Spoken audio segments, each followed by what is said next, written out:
Renforcement des capacités des services de contrôle maliens à travers la rationalisation des structures relevant du domaine. C'est l'objectif visé par un atelier de réflexion ouvert ce matin au CICB sous la présidence du chef du gouvernement, Moussa Mara. 130 attaques, plus de 50 morts, dont 2 au Mali. C'est avec ce triste bilan que le monde célèbre aujourd'hui la journée mondiale de l'aide humanitaire. La cérémonie marquant les festivités s'est déroulée au CICB.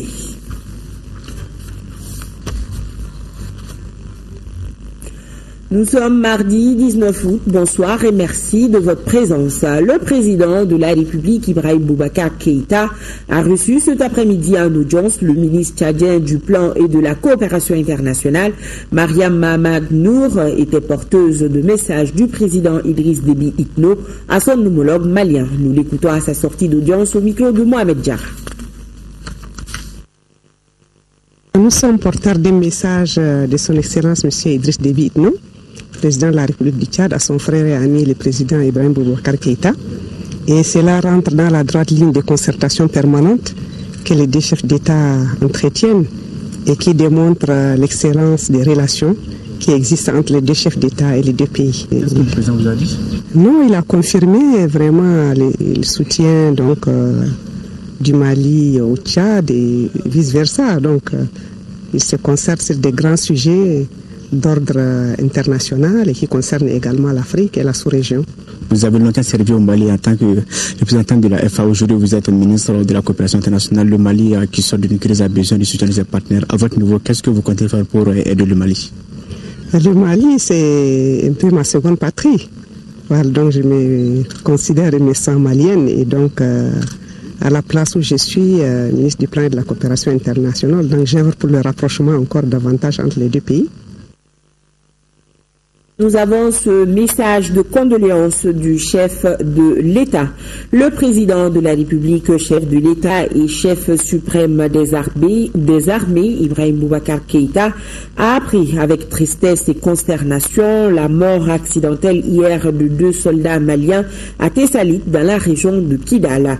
Le drame est survenu quand un mur d'enceinte du camp conjoint MINUSMA-FAMA Barkhane s'est effondré suite aux pluies diluviennes qui se sont abattus sur la localité de Tessalit. 2 autres éléments des forces armées maliennes ont été aussi blessés. Au nom des institutions de la République, du peuple malien et à son nom propre, le chef de l'État, chef suprême des armées, présente ses condoléances les plus attristées aux forces armées maliennes et aux familles des défunts. Le chef de l'État, chef suprême des armées, souhaite prompt rétablissement aux blessés et engage les autorités compétentes à tout mettre en œuvre pour leur prise en charge. Ouverture ce matin au CICB d'un atelier de réflexion sur la rationalisation des structures de contrôle au Mali. L'organisation de cet atelier est due au fait qu'au Mali, il y a une pléthore de services de contrôle. À l'issue de 2 jours de travaux, les participants vont faire des propositions en vue de rendre plus efficaces les services de contrôle. La cérémonie d'ouverture était présidée par le Premier ministre Moussa Mara. Mahamadou Doumbia, compte rendu.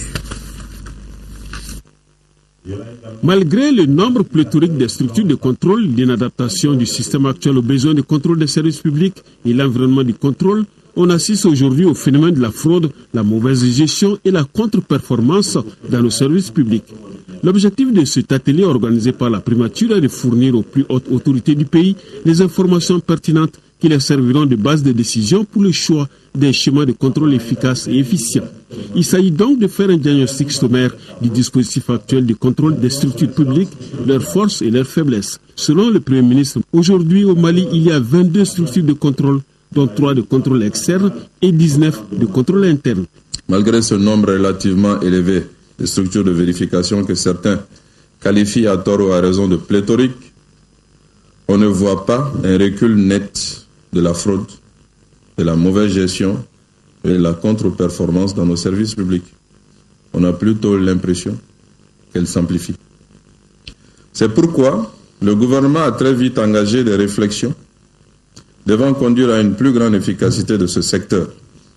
Le présent atelier s'inscrit dans ce cadre. Le gouvernement a très vite engagé des réflexions pour une plus grande efficacité dans ce secteur. Il s'agira aussi de tirer des leçons des expériences respectives des participants en vue d'identifier les mesures susceptibles d'améliorer l'environnement du contrôle, a-t-il conclu. C'est justement pour ces raisons que nous avons décidé d'inviter une large gamme de participants constitués de professionnels du contrôle, d'utilisateurs des résultats des contrôles, d'universitaires, de représentants de la société civile, en vue de partager les expériences diverses et de recueillir les idées novatrices. Au cours de cet atelier, 2 commissions de travail seront mises en place et les débats en plénière et en commission de travail permettront d'atteindre des résultats escomptés. Des résultats qui mettront en exergue un schéma additionnel éventuel de rationalisation des structures de contrôle. Le Mali abritera en janvier 2015 la 10e conférence de l'Union parlementaire des États membres de l'OCI. Les activités préparatoires de ce rendez-vous international seront bientôt lancées. Une annonce faite par le président de la Commission nationale d'organisation de l'événement qui était ce matin en visite au Haut Conseil des collectivités et au Conseil économique, social et culturel. Ramata Konaté, reportage. Les députés décident de prendre le taureau par les cornes. La Commission nationale d'organisation de l'Union parlementaire des États membres de la conférence islamique UPCI vient d'entamer les consultations pour la réussite de la 10e conférence de l'Union. Une rencontre prévue ici à Bamako en janvier 2015. Cette série de visites a commencé ce mardi avec le Haut Conseil des collectivités. Vous pouvez compter sur nous pour vous accompagner. Et au sortir d'ici, une proposition que je vous ferai, c'est d'avoir un point focal qui travaillera avec la commission et qui nous tiendra un peu au courant du processus, du stade d'évolution de la préparation de cet événement auquel nous tenons tant pour sa réussite. Le même exercice s'est tenu au Conseil économique, social et culturel. Le président Jamil Bitar a rassuré les députés du soutien de l'institution qu'il dirige. Ce travail, ce serait vraiment un travail technique que nous allons entreprendre avec vous. Concernant les partenariats, les sponsors, etc., nous allons travailler dessus.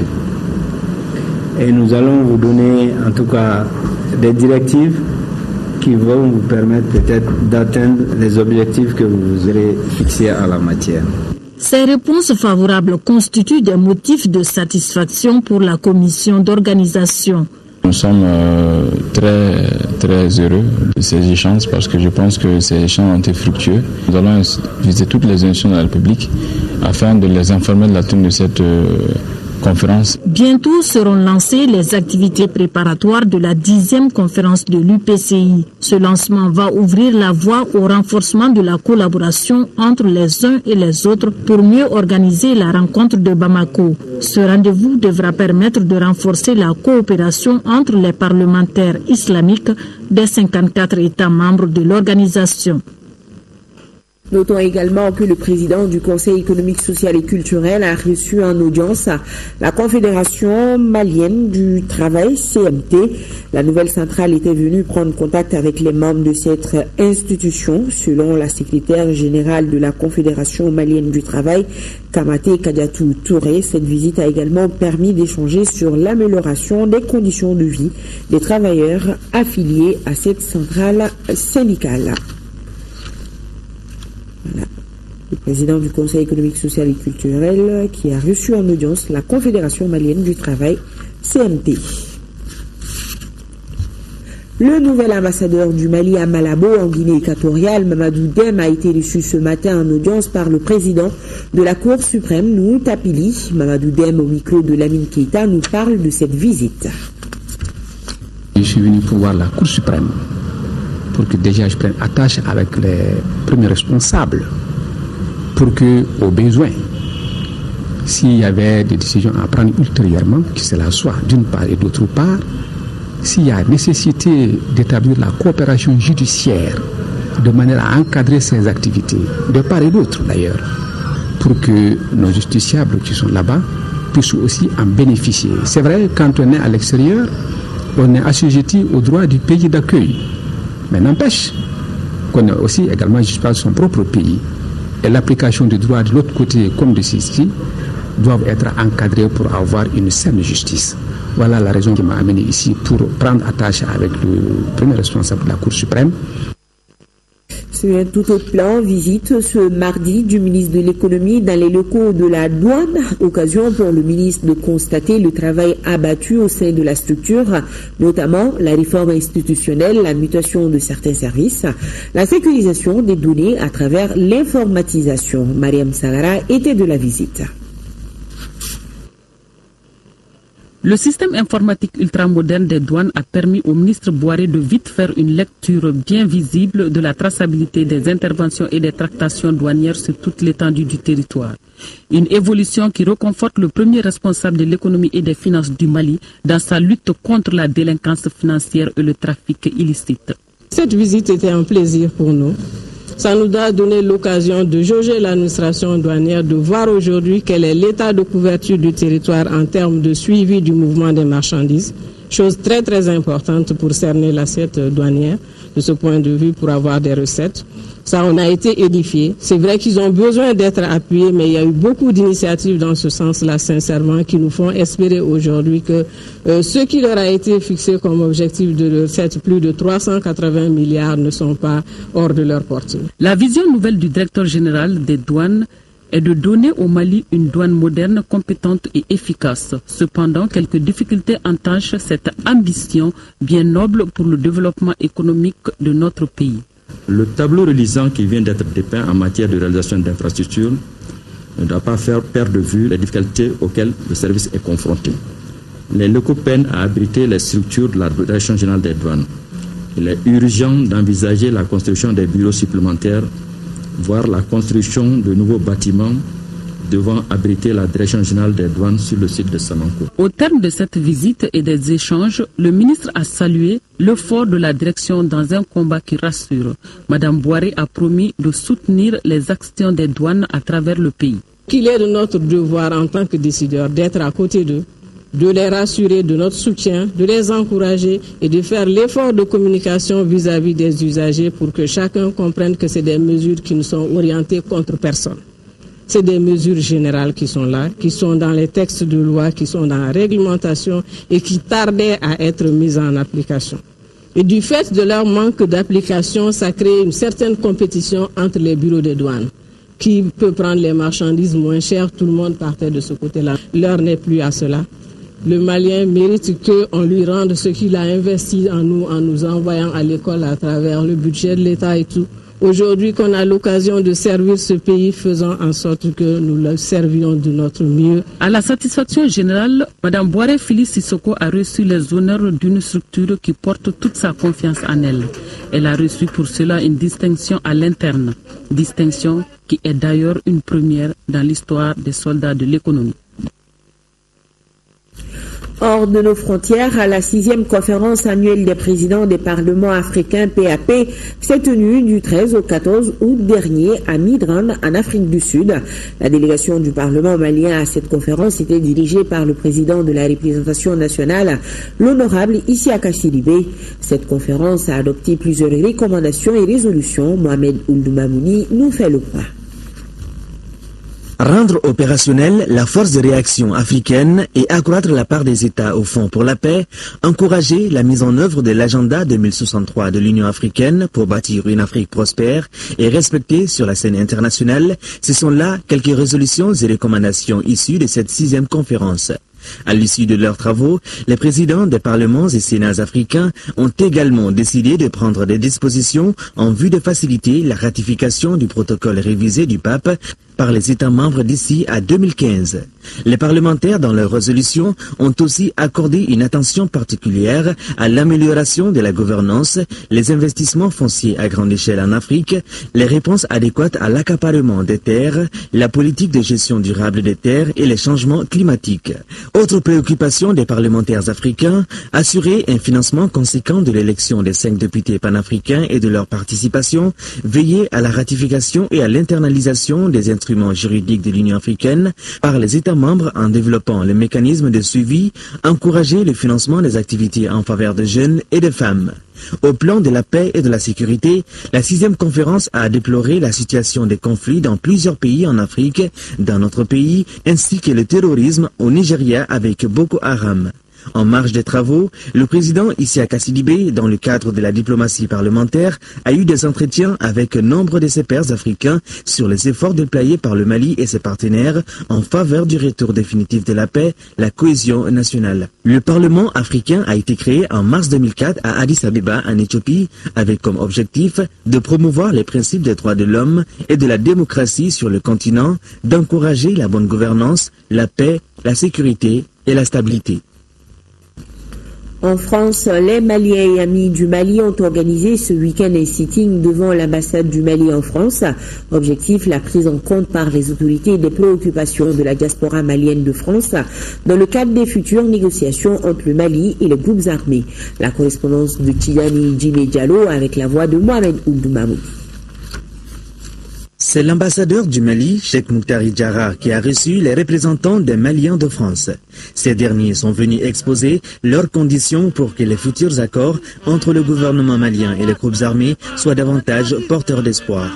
Et réclamons la construction d'une paix réelle et définitive bâtie sur le credo de l'adhésion populaire, plaçant les populations de différentes communautés maliennes à l'intérieur comme à l'extérieur du pays au début du processus, prenant en compte leurs légitimes préoccupations d'unité, de stabilité, de cohésion sociale, de justice et de développement, et non à la fin du processus pour assister aux séances de compte rendu du gouvernement.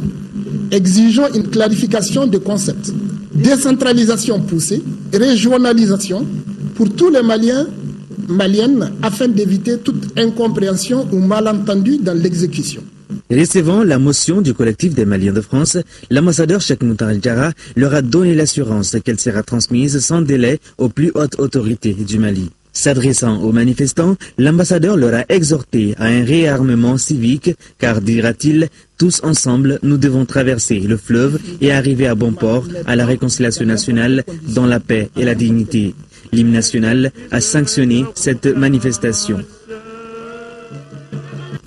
Et nous avons ce communiqué de la plateforme des cadres et leaders Kel Tamashek pour l'unité nationale du Mali.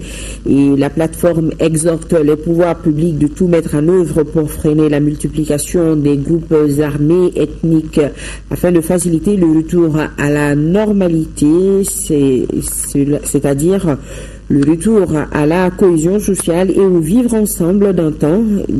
La plateforme demande au pouvoir public de s'engager sans délai dans le processus de relèvement des capacités des forces de défense et de sécurité républicaines avec l'aide de la coopération militaire présente au Mali pour leur permettre d'assurer convenablement, sans discrimination aucune, la sécurité de tous les citoyens et la défense du territoire national. Pour toute fin républicaine et unitaire, la plateforme se tient à la disposition du gouvernement, des autres associations de la société civile et des partenaires du Mali afin de promouvoir les synergies nécessaires et suffisantes pour parvenir à une paix définitive et durable au Mali en général et dans son septentrion en particulier, dans l'équité et la justice. C'est aujourd'hui la journée mondiale de l'aide humanitaire au Mali. Le ministre de l'Action humanitaire a présidé une cérémonie marquant la commémoration de la dite journée, une journée marquée par ce triste bilan qui fait état de 130 attaques, dont plus de 50 morts et 2 au Mali de travailleurs humanitaires. Alpha Maïga, les détails. Un regard hagard d'une humaniste. C'est là tout le sens de cette cérémonie. Une cérémonie qui marque la journée mondiale de l'aide humanitaire, d'où l'idée de la journée de commémoration. La journée rappelle l'existence de crises humanitaires et le mérite des travailleurs dans le secteur. Depuis le début de l'année 2014, les travailleurs humanitaires ont été touchés par près de 130 attaques. 54 d'entre eux sont morts en service. Le Mali n'a pas été épargné. Des milliers d'humanitaires travaillent aujourd'hui au Mali. Grâce à leur engagement, la situation humanitaire au Mali s'est améliorée. Ce qu'il faut dire à ce sujet, c'est que notre pays, tout en bénéficiant de la solidarité internationale, s'est vu dans l'obligation d'aller à l'école de l'humanitaire. Aujourd'hui, l'humanitaire est un domaine qui s'est beaucoup professionnalisé. Des experts nationaux et internationaux travaillent ici au Mali dans différents secteurs de développement, notamment l'économie, le social et la culture. Et les artistes se manifestent.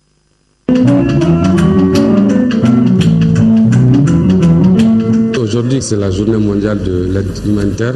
C'est une occasion à ne pas rater pour témoigner aussi ma foi et ma volonté d'aider un jour l'humanité. Le message d'aujourd'hui était surtout consacré aux événements qui se sont déroulés particulièrement au nord du Mali, même si aujourd'hui on a l'espoir qu'il y a du mieux. Cette paix est recherchée par les travailleurs humanitaires, mais aussi par la population. La journée pour la deuxième fois est célébrée à Bamako, Mopti, Tombouctou et Gao.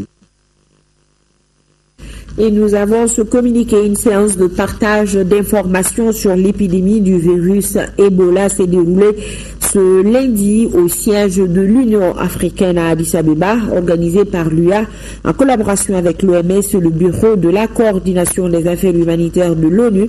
La rencontre avait pour but de donner le maximum d'informations sur l'évolution de l'épidémie dans les 4 pays de l'Afrique de l'Ouest, à savoir la Guinée-Conakry, Sierra Leone, Libéria et le Nigeria. Et face à l'ampleur du fléau, la mobilisation doit être de mise, ont soutenu le conférencier. Tous les représentants des pays concernés ont pris la parole pour expliquer la situation dans leurs pays respectifs et les mesures en cours, nous signale Alassane Djombélé depuis Addis Abeba. La réforme électorale, le statut de l'opposition, la promotion du genre sont au centre des travaux d'un atelier national. La rencontre initiée par le NDI vise à partager les préoccupations des citoyens en matière de gouvernance politique. L'atelier est organisé par le comité de suivi et de vulgarisation du code de bonne conduite des partis politiques avec l'appui de l'USAID. Agali Ag Adissa, reportage. Au Mali, c'est l'une des préoccupations du gouvernement et ses partenaires. C'est dans ce cadre que l'Institut national démocratique NDI fait la restitution des recommandations formulées par des citoyens à l'issue de nombreuses rencontres organisées à Bamako et à l'intérieur du pays. Il s'agit de partager avec les acteurs politiques les différentes préoccupations des populations. En ce qui concerne les réformes politiques et institutionnelles, et beaucoup de participants ont insisté sur la nécessité de trouver les voies et moyens pour réduire ou empêcher le nomadisme politique. Il y a eu également des recommandations fortes sur le statut de l'opposition. Le genre a été un sujet de préoccupation partout. Et les problèmes et les attentes des citoyens dans le domaine de l'agriculture, de l'élevage, de l'emploi, de l'éducation. La connaissance et l'analyse de ces préoccupations devra permettre de faire les plaidoyers des recommandations issues de la rencontre. Les réformes électorales et politiques en cours sont d'une importance capitale car grâce à ces réformes, les citoyens éliront au suffrage universel direct les organes délibérants de la commune, de la région et du district de Bamako. Elles tiennent compte aussi du genre. La représentante du ministère de la Femme, de l'Enfant et de la Famille, Yaba Tamboura, a salué les efforts consentis par les NDI pour l'implication des femmes dans le processus électoral. Elle a exhorté les participants à tenir compte du genre dans les recommandations finales. Quant aux représentants de l'USAID, Brenda Sanders, il a réitéré le soutien de son organisation aux actions visant la participation des citoyens au processus électoral.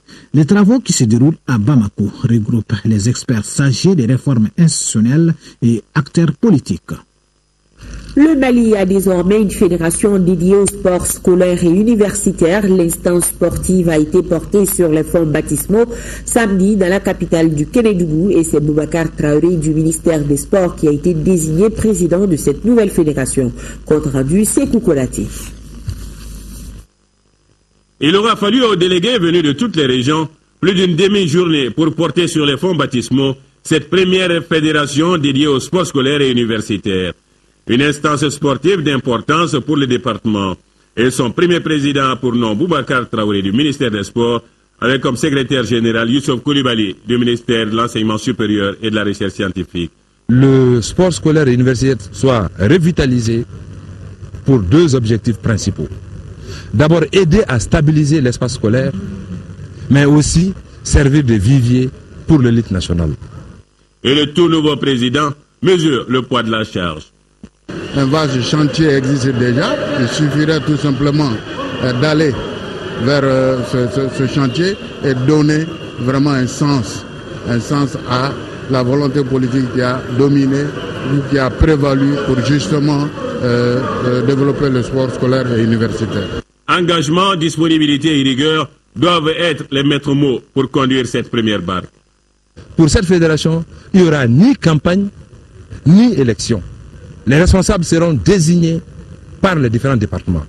Et en cas d'incompétence ou en cas d'indisponibilité, peuvent être relevés à tout moment. Déjà pour l'année scolaire 2014-2015, une coupe du président de la République soit instituée dans le jeu, les disciplines du jeu d'échecs et du jeu de Scrabble, parce que tout simplement relevant du sport intellectuel. La finale du tournoi interquartier qui a opposé Wairema 1 à Mankourani 2 et qui a vu la victoire des jaunes de Wairema 1 par le score de 1-0 est venue saluer la mise en place de la dernière née des instances sportives de notre pays. Et dans la soirée, un dîner a été offert par la Congédève, occasion de décerner un Tiwara au ministre Guindo pour ses actions et la confiance placée en lui par le président Ibrahim Boubacar Keïta. Le manque d'équipement, la problématique du foncier et la menace d'oiseaux granivores, ce sont là quelques difficultés recensées par les députés de la Commission développement rural et environnement de l'Assemblée nationale à l'Office du périmètre irrigué de Baguineda au PIB. Par ailleurs, la campagne agricole se poursuit normalement, même si la riziculture connaît un léger retard, nous précisent nos envoyés spéciaux Sidou Sissoko et Lou Sissoko. 2 parcelles de riz, une de maïs. Voilà les champs visités par les élus de la Commission développement rural et environnement de l'Assemblée nationale à Baguineda. Nous sommes confrontés à un problème d'équipement agricole. Nous demandons l'appui du gouvernement. Nous saluons la réduction du prix de l'engrais par les autorités.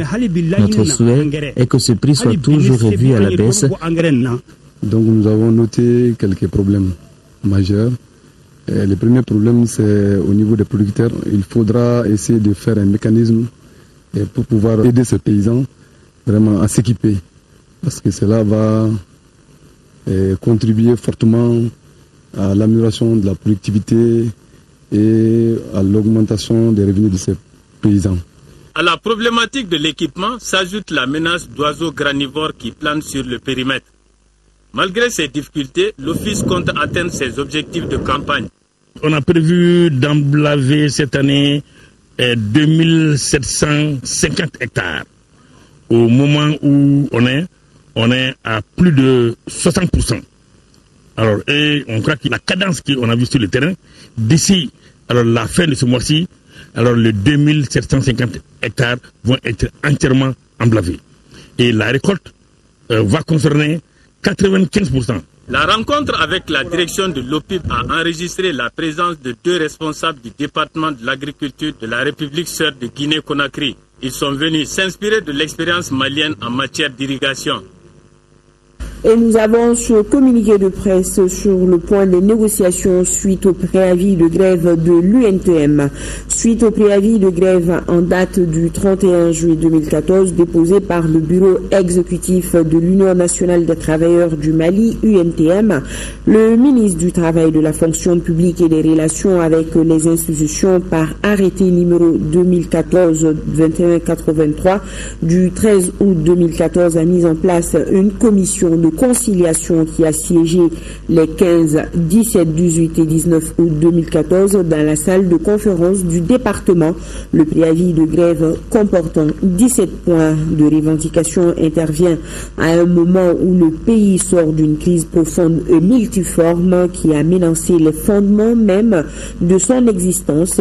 Le gouvernement étant occupé à mettre en œuvre les 16 points d'accord du procès verbal de conciliation du 2 octobre 2011 se trouve en face des nouveaux préavis de grève. La mise en œuvre du procès verbal de 2011 s'est traduite par une incidence financière de près de 17 milliards de francs CFA prise en charge par le budget national exercice 2014. Parallèlement, les revendications non encore totalement éteintes dont la satisfaction s'inscrit dans un processus ont été prises en charge dans le programme de travail gouvernemental qui prend fin le 31 décembre 2014. Après 4 jours de négociations autour des 17 points, les partis sont parvenus à 12 points d'accord. Les 5 points de désaccord ont fait l'objet de 3 propositions intéressantes de la part du gouvernement. 1. Le relèvement du SMIC d'environ 10%. 2. Le relèvement de l'allocation familiale au bénéfice des conventionnaires d'environ 10%. 3. Une proposition d'étude du système fiscal en vue d'une réduction de l'ITS. En dépit de cet effort, l'UNTM a maintenu son mot d'ordre de grève. Le gouvernement reste ouvert au dialogue. Le gouvernement rassure les citoyens qu'aucun effort ne sera ménagé pour la satisfaction de la demande sociale. Le gouvernement rappelle l'obligation d'observer les services minimums conformément aux dispositions du décret numéro 90-562 PRM du 22 décembre de 90. Et nous aurons juste après ce reportage le ministre du Travail, de la fonction publique et des relations avec les institutions sur ce plateau pour de plus amples informations. Je vous propose donc de suivre ce reportage de Daouda Sidiki Diarra qui annonce la grande grève annoncée par l'UNTM. La centrale syndicale, comme je le disais tout à l'heure, a décidé de maintenir son préavis de grève faute d'un accord conclu entre elle et le gouvernement. Les explications avec Daouda Sidiki Diarra. Le gouvernement et l'Union nationale des travailleurs du Mali se sont séparés sans être parvenus à un accord final. Après 4 jours de discussion sur les 17 points de revendication de la centrale syndicale, le gouvernement dit avoir accepté 12 points. Sur l'ensemble des revendications qu'ils ont posées à l'occasion de ce préavis de grève, nous avons 17 points.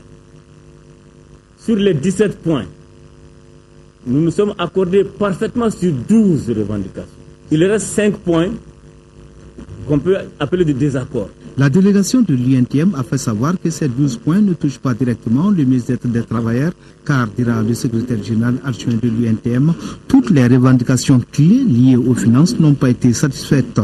Je parle aujourd'hui pour dire aux travailleurs du Mali que ceux sur lesquels j'avais espoir de la part du gouvernement, je ne l'ai pas eu.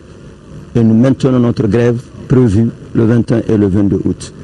La commission de conciliation dirigée par Mamadou Lamine Diarra souhaite que les 2 parties se retrouvent rapidement autour de la table pour le bonheur du Mali. Ce n'est pas rompu, l'INTM continuera les revendications et continuera toujours à s'entendre avec le gouvernement sur ce que le gouvernement peut donner selon ses possibilités. Voilà, et comme je le disais tantôt, nous avons sur ce plateau le ministre du Travail, de la fonction publique et des relations avec les institutions.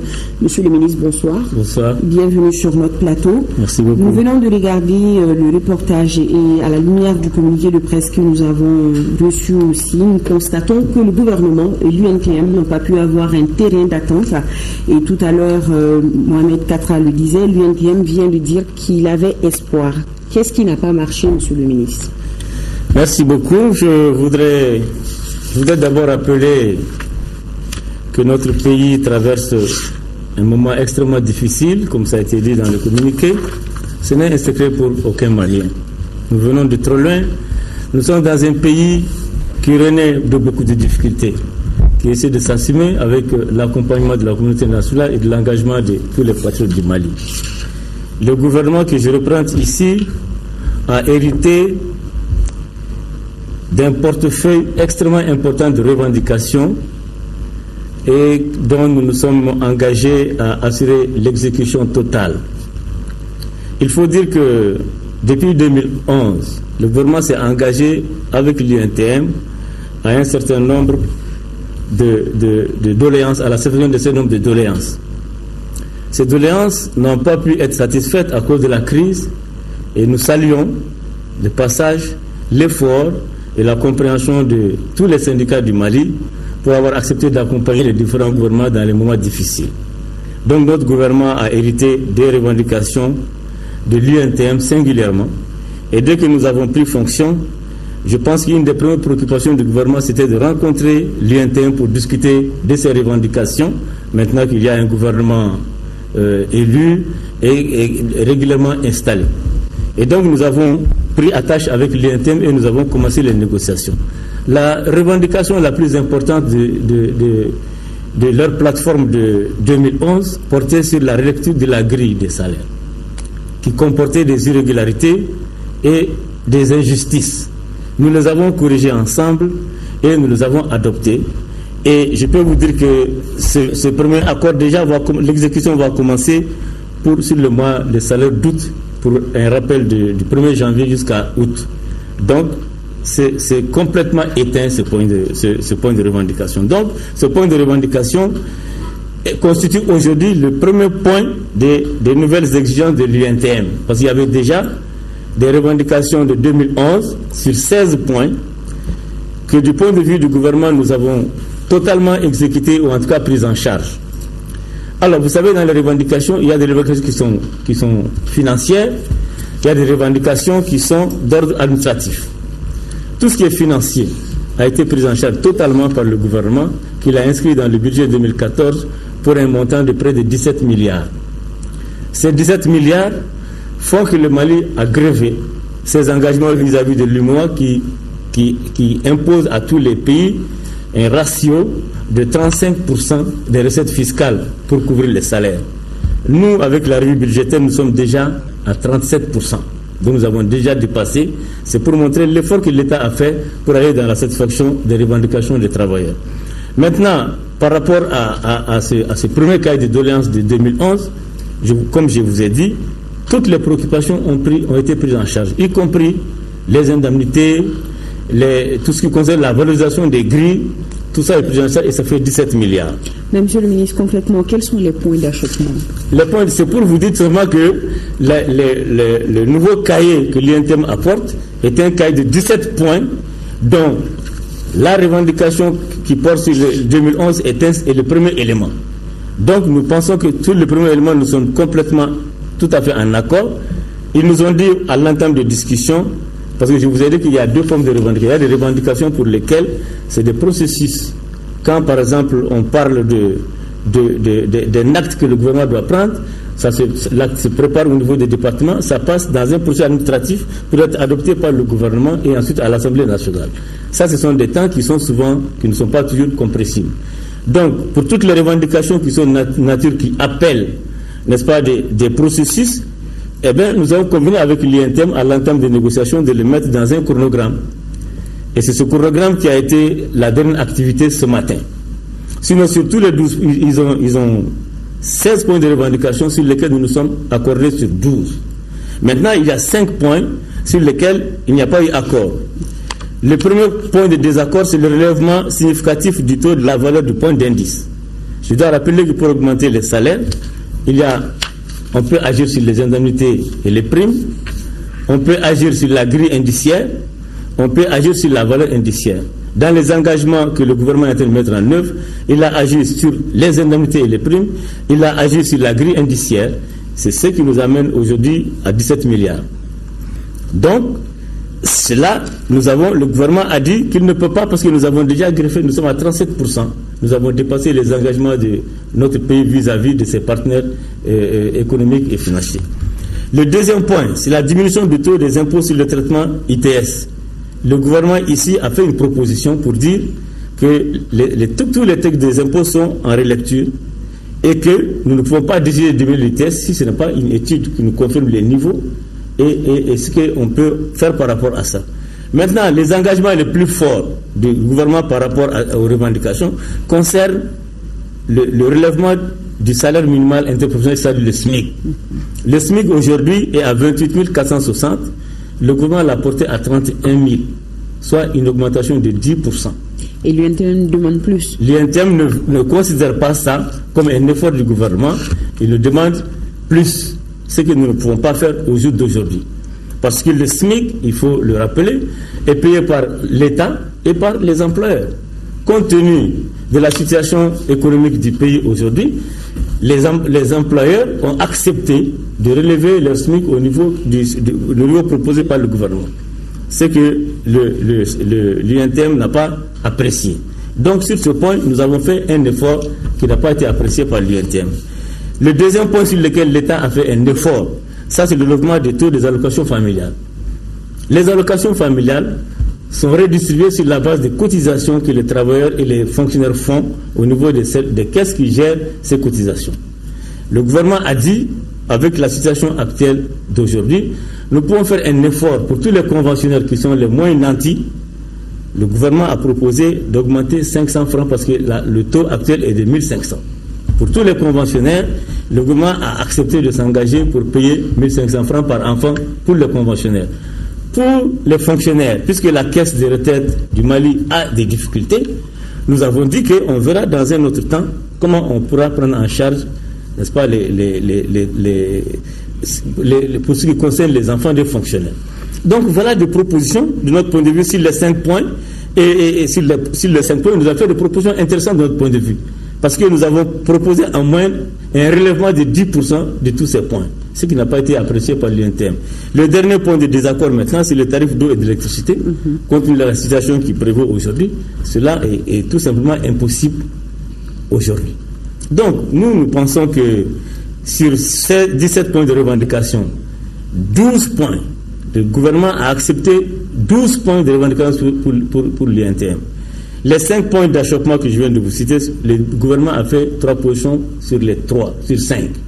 Et donc nous pensons qu'objectivement, compte tenu de la situation qui prévaut dans le pays, n'est-ce pas, les travailleurs devraient continuer à faire ce qu'ils ont fait, à assumer toutes les responsabilités comme l'État assume ses responsabilités.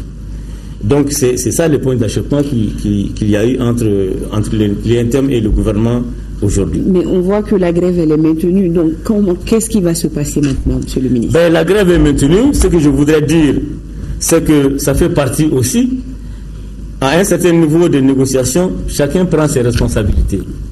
Nous prenons à témoin le peuple malien pour dire que sur les 17 points de revendication de l'UNTM, le gouvernement a accédé à 12 points. Sur les 5 points où il y a des accords, nous avons fait des propositions intéressantes parce que nous avons, au relèvement qu'ils ont proposé, nous avons apporté 10% pour chaque cas où le relèvement était nécessaire. Donc, nous pensons qu'il n'y a véritablement des accords autour de 2 points. Et donc, nous ne comprenons pas que l'UNTM n'ait pas apprécié, n'est-ce pas, l'effort fait par le gouvernement dans le contexte qui est le nôtre aujourd'hui. Alors, quel appel lancez-vous aux partenaires sociaux? L'appel que nous lançons aux partenaires sociaux, c'est de dire que l'État du Mali reste ouvert au dialogue social. Nous sommes dédiés à la satisfaction de la demande sociale. C'est ça notre mission. Maintenant, nous avons un État à construire et dans ça, les travailleurs, chaque Malien doit apporter quelque chose. Et donc, l'État ne peut donner que ce qu'il a. Et je dois réaffirmer ici fortement que s'il y a eu des difficultés, c'est parce que l'État ne s'est pas engagé dans ce qu'il ne tiendrait pas. Parce que si les différents engagements de 2011 nous sont parvenus, ce n'est pas simplement la crise. C'est parce que certainement l'État acculé s'est engagé dans des choses qu'il ne peut pas faire. Ce que nous souhaitons aujourd'hui, c'est de remettre le bon ordre dans les choses. Nous sommes un État responsable qui ne s'engagera que dans ce qu'il peut assumer. Et tout ce que nous avons, sur lequel nous nous sommes engagés ici, sera totalement assumé, comme nous l'avons dit dans le programme qui leur a été proposé. Monsieur le ministre, jusqu'à la date butoir demain, est-ce que pensez-vous qu'il y aura toujours négociation? Est-ce que pensez-vous qu'il y aura toujours une issue? Nous avons dit que nous restons ouverts au dialogue, que la rupture n'est pas partie du côté du gouvernement. Donc la balle est dans le camp de... Je pense bien que la balle est dans le camp de l'UNTM, qui doit faire ses efforts, et qui doit... C'est pourquoi nous prenons à témoin le peuple malien, parce que s'il y a des revendications qui sont les devoirs des syndicats, l'État apporte des proportions. Maintenant, chacun pourra apprécier en fonction du niveau de solutions apportées par l'État et de l'appréciation qui en a été faite par l'UNTM. Parce que, pour ce qui concerne le premier point, il a été simplement rejeté pour des problèmes de chronogramme. Je vous donne un exemple de ce chronogramme. Par exemple, par la grille dont j'ai parlé, la grille modifiée dont les effets vont commencer à être sentis par les travailleurs à partir d'août. Il y aura des rappels du 1er janvier 2014 jusqu'à août et ça va intégrer totalement les salaires. Donc ça c'est pour nous, le gouvernement, ça c'est un point complètement éteint. L'UNTM a dit ce matin qu'il a constaté que cela ne concernait pas, l'application n'a pas concerné les retraités et que donc d'ici septembre, il faut que cela soit appliqué. Nous disons que la revendication portée sur la grille salariale qui est annexée, n'est-ce pas, au statut particulier, au statut général des fonctionnaires. Ça ne gère pas donc le statut de nos retraités. Et il y a des lois qui disent déjà que tout ce qui est fait comme bonification par rapport va être appliqué aux anciens. Donc, vous voyez bien que cette échéance qu'on a voulu nous imposer n'en était pas. Et ça ne devait pas être là. Et pour vous donner un deuxième exemple par rapport au chronogramme sur lequel nous nous sommes accrochés aujourd'hui. Il y a, l'UNTM a demandé de publier le bilan de la privatisation. Nous avons déjà fait une évaluation seulement l'expert qui a été commis a déposé un rapport qui n'était pas conforme aux termes de référence. Nous avons proposé à l'UNTM de faire un appel d'offres, de commettre un expert pour que ce bilan soit disponible. Et c'est un processus qui prend du temps. Quand l'UNTM nous dit de déposer ce bilan en septembre 2014, c'est comme si il ne savent pas ce qu'on doit faire pour arriver à déposer ce bilan. Donc voilà les genres de situations sur lesquelles nos partenaires se sont accrochés pour justifier la rupture. Alors pour terminer, quel dernier appel lancez-vous donc à l'UNTM? L'appel que nous avons à lancer à l'UNTM, c'est que nous engageons chaque Malien vis-à-vis de cette situation d'apprécier. Le droit de grève est un droit acquis, reconnu, que nous respectons.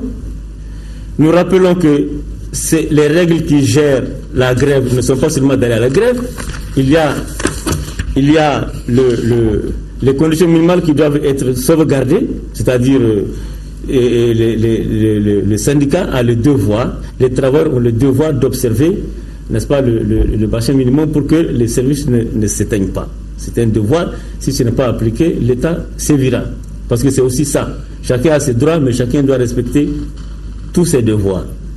Donc nous lançons un appel à tous les travailleurs, compte tenu de la situation qui prévoit dans le pays, que chacun sache raison garder et que la bonne foi du gouvernement dans ces cas ne peut pas être mise en cause. Monsieur le ministre, merci. Je vous rappelle que c'était le ministre du Travail, de la fonction publique et des relations avec les institutions, Bokar Moussa Diarra, qui est venu nous donner de plus amples informations sur le point des négociations suite au préavis de grève de l'UNTM.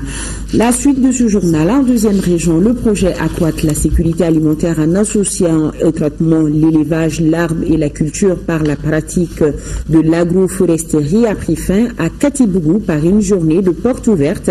Cette journée a été couplée à la restitution des activités menées par le projet ASAPAM. Ce projet qui prend fin a coûté plus de 150 millions de francs CFA. Plus d'une dizaine d'associations féminines ont bénéficié de l'ASAPAM de Koulikoro. Les détails avec Seydou Traoré.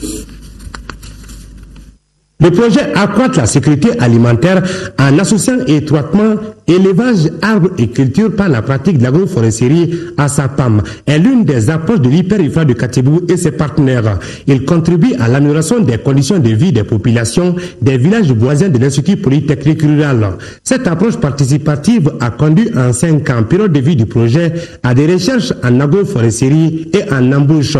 L'objectif fondamental est de faire connaître le projet et ses acquis aux utilisateurs potentiels et les décideurs qui peuvent vraiment nous aider à aller à grande échelle avec les acquis du projet. Et le mandat de l'hyper consistait effectivement à faire des dispositifs de production de fourrage ligneux et non ligneux en associant des cultures vivrières sur la même unité d'exploitation familiale. Les appréciations, témoignages et autres intérêts du projet ASAPAM évoqués par la représentante des 12 associations féminines sur 13 regroupements au total rassure à plus d'un titre les autorités régionales. La rencontre de ce matin m'a donné une entière satisfaction dans la mesure où il s'agissait tout simplement des acquis, à évaluer les acquis déjà obtenus par les groupements des femmes, les associations, dans le cadre de l'exécution d'un projet. L'échange mutuel entre productrices, producteurs, vulgarisateurs, chercheurs, enseignants, partenaires techniques et financiers et décideurs politiques a permis aux uns et aux autres de cerner les résultats du projet ASAPAM, un projet financé à hauteur de 156 millions de francs CFA par l'Université Laval du Québec et le Centre de recherche pour le développement international. Au cours de la cérémonie de présentation, le directeur général de l'IPER, Yefra Mahamadou Famanta, a tenu à rassurer les bénéficiaires quant à l'accompagnement de son établissement. Il a aussi profité de l'occasion pour saluer et remercier les partenaires financiers et collaborateurs techniques pour les résultats obtenus. Maisons écoulées et inondées, cheptels emportés, 100 familles dans la rue et 775 personnes sinistrées. Tel est le bilan des inondations causées par les pluies diluviennes ces derniers jours à Nara. Une mission régionale composée du développement social et de la protection civile s'est rendue sur place. Elle a évalué les besoins, apporté les premiers secours d'urgence aux sinistrés et prodigué des conseils d'Aoudakouné. Suite aux inondations survenues dans la ville de Nara le 12 août dernier, aggravées par les pluies diluviennes des 14, 15 et 16 août, soit environ 133 mm en 4 jours. Une mission composée des agents de la Direction régionale du développement social et l'économie solidaire et de la protection civile de Koulikoro s'est rendue sur place. Objectif, constater les dégâts causés, apporter une aide aux sinistrés et prodiguer des conseils. Les dégâts sont énormes. Beaucoup de sinistrés, heureusement, on ne déplore ni blessés, ni perte en vies humaines. Bon, les mesures que nous avons prises, c'est d'abord, nous avons mis en branle les services techniques qui sont à notre niveau pour faire le tour de la ville, faire un recensement général et également, n'est-ce pas, cibler les personnes véritablement qui sont en danger et les inviter, n'est-ce pas, à sortir. Depuis les années 60, à nos jours, on n'a jamais vu des mares aussi remplies d'eau que le cas de cette année.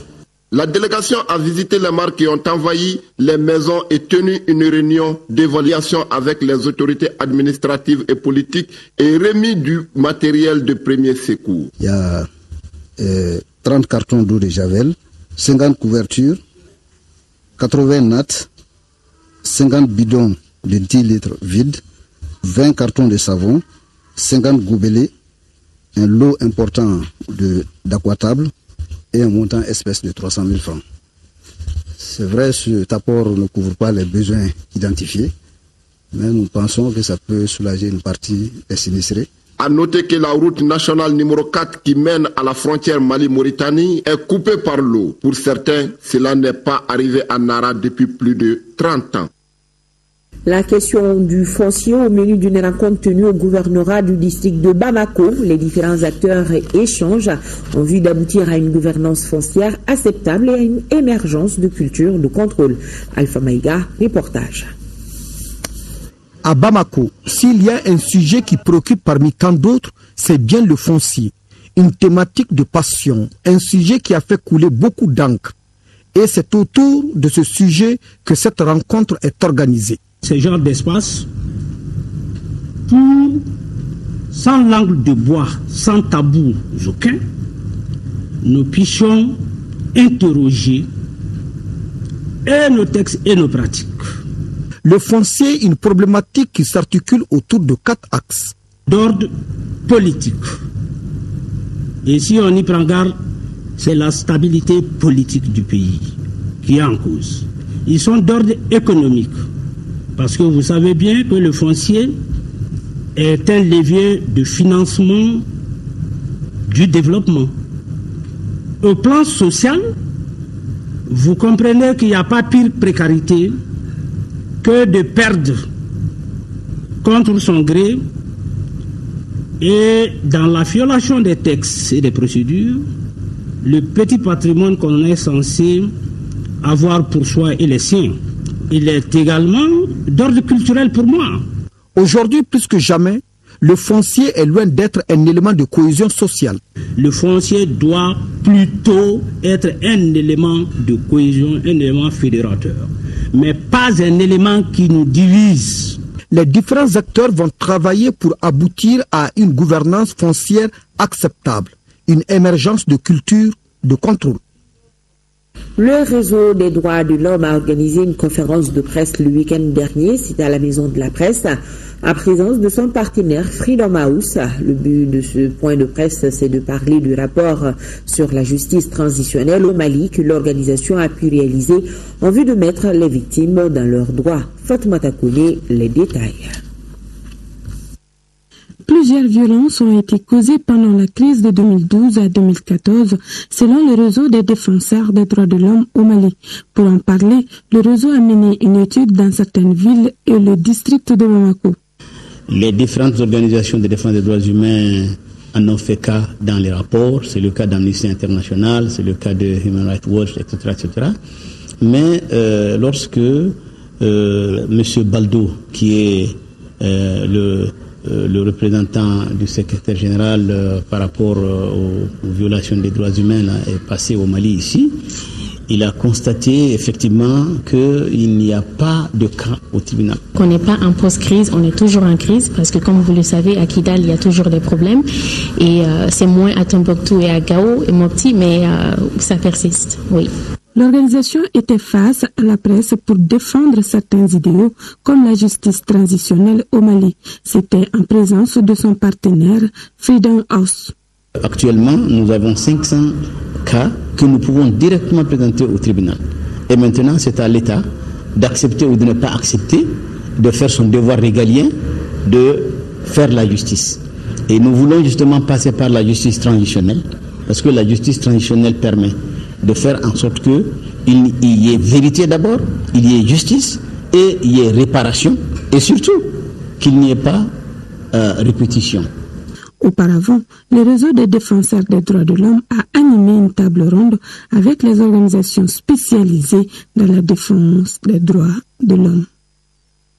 Lancement d'une campagne de sensibilisation sur l'unité nationale en direction des populations de 18 localités de notre pays, une initiative de l'association démocratique One One, une façon pour l'organisation de mobiliser les Maliens pour la paix et la réconciliation au Mali. La cérémonie de lancement, c'était à Fadjila, en commune 1 du district de Bamako, nous dit Sokona Kamisoko. Le Mali était cité en exemple de démocratie il y a quelques années, mais les événements de mars 2012 ont porté un coup dur à ce processus. La campagne vise vraiment à sensibiliser les gens autour de 3 sketchs qui ont été conçus par l'association pour vraiment essayer de faire de l'autocritique. Le comportement de tous les jours où nous confondons la couleur de la peau, où nous confondons la religion avec la rébellion.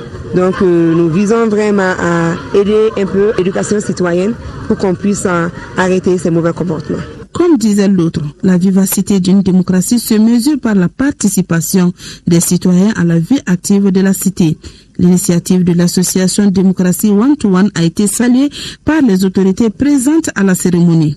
Cette campagne permettra, je n'en doute pas, de lutter contre l'amalgame qui est une menace contre la cohésion nationale. Démocratie 101 s'inscrit justement dans ce cadre. Nous sommes dans un Mali post-crise où le rôle de la jeunesse est éminemment important pour amener les uns et les autres à se pardonner, à regarder dans la même direction et à aider aussi nos autorités et nos communautés pour aller vers des objectifs de développement qui soient des objectifs qui permettent à chaque citoyen de pouvoir également bénéficier des produits du développement. À travers cette campagne de sensibilisation, l'association Démocratie One to One compte sillonner 18 localités au Mali, avec comme slogan « Non à l'amalgame, non à la stigmatisation, tous ensemble, nous sommes un peuple ». Point final à ce journal. Merci de votre fidélité à l'ERTM et retrouvez Mohamed Touré dans le journal télévisé des formations et demain pour les éditions matinales Kadidatou Kone. Moi, je serai là pour la grande édition. Grand merci à nos téléspectateurs de la Guinée équatoriale. Bonsoir à tous.